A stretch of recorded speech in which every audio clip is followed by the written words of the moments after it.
Manu Payet était l'un des invités d'un dimanche à la campagne sur France 2 en compagnie de Frédéric Lopez.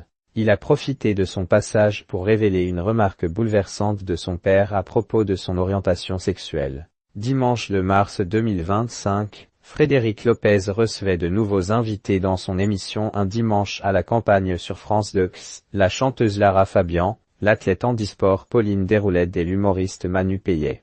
Ce dernier s'est livré comme rarement sur son enfance et sa relation avec son père. Pour rappel, Manu Payet a grandi à La Réunion, dans une famille où le travail et la rigueur étaient de mise. Son père, cadre chez Air France, et sa mère, cadre de santé, attendaient de lui qu'il suive une voie tracée. Mais très tôt, il s'est senti différent. Ma petite enfance était plutôt chouette, plutôt insouciante, jusqu'à ce que je devienne, aux yeux de mes parents, le pitre, celui qui ne faisait pas comme il faut faire, parce que dans la vie, il faut faire, a-t-il dévoilé.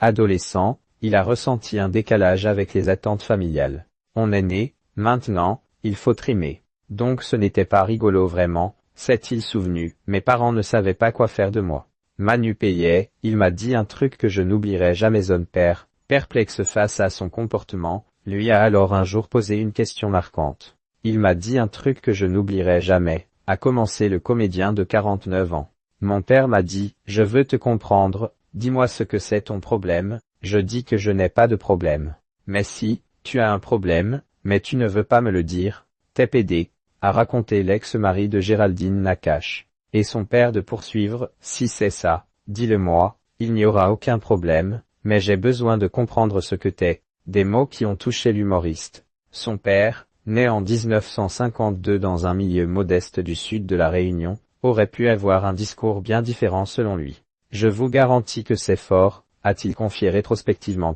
Fin 2023, l'humoriste s'était déjà confié sur son enfance auprès de la Tribune dimanche. Mes parents m'ont tué à 20 ans.